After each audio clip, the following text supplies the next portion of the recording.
Is shoplifting in the US really so bad that stores have to lock up products? My local Walmart locks up their perfume, razors, and shaving cream. Yes, it's annoying. There's a little button to press to ask for assistance, and then you stand around and wait till someone shows up. Either you tell them what you want, or they let you grab it yourself. My local convenience store actually is now closed for a couple hours in the middle of the day, during school dismissal, since students were swarming the store and just emptying the shelves into their backpacks faced with diagonal mouth. In certain areas, yes, there is a need to lock up many products. The Walmart I went to recently was locking up Febreze. Not every item, just easy to steal but high-value items or items that get stolen a lot. I'm a retail manager. We have at least one shoplifter a day. Oftentimes multiple. People will fill up whole carts, unpurchased backpacks, suitcases, or duffels, and reusable bags and just walk right out the door. Or they'll just grab armloads of stuff and leave. They'll do it right in front of us, smiling and waving as they leave. Only LP can go after them because of safety. And LP is not at the store every day. Our most stolen items are fragrances, tech, children's clothing, and men's clothing, accessories. America is huge, so something in one place is not likely the case in others. The problem that is leading to everything being locked up is in a few urban areas of large cities.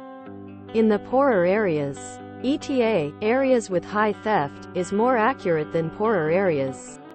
I live in a close-in suburb to a big city and have yet to encounter a store with everything locked up, aside from a few small expensive items like razor blade refills. I live in a rural area where all the small towns are at least 8 miles apart, and the population of the nearest big city is just over 12,000. Almost nothing is locked up with the exception of some pricier stuff at a couple of the Walmarts. We don't have prepay only for our fuel, either. That was culture shock for me.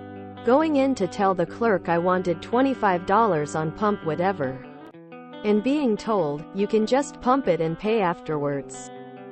So no, not everywhere in America has had to put the toothpaste on lockdown.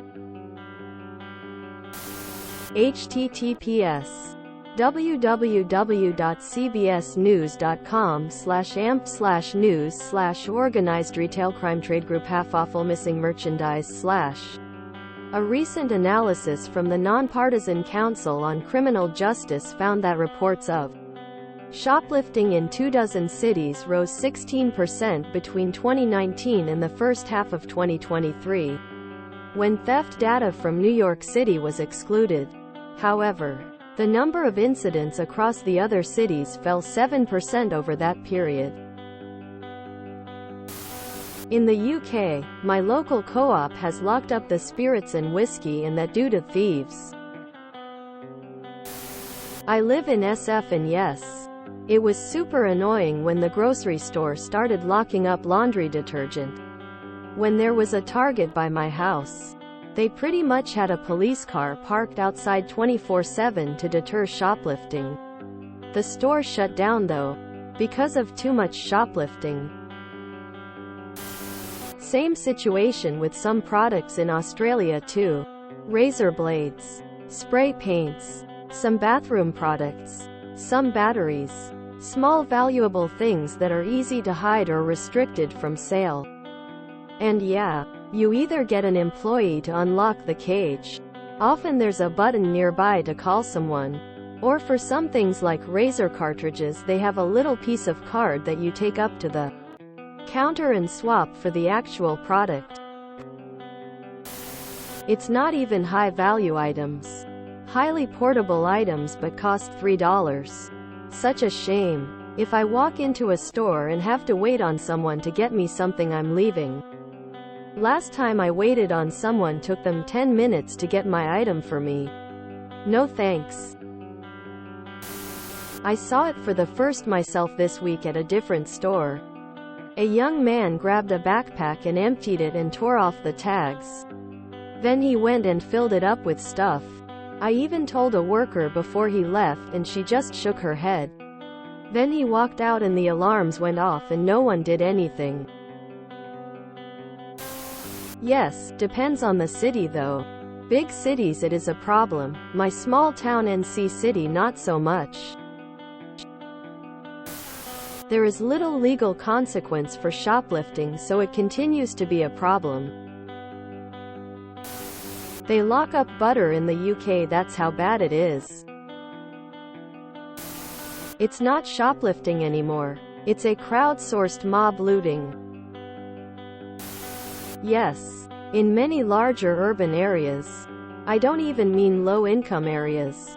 Places like Home Depot and Walmarts have been hit pretty hard. Folks loading up cartfuls of merchandise and just waking out. These places, at least around my area, now have police patrols, extra cameras in parking lots, and a lot of stuff locked up. Basically, people know no one in the store will stop them, so they just walk out with stuff.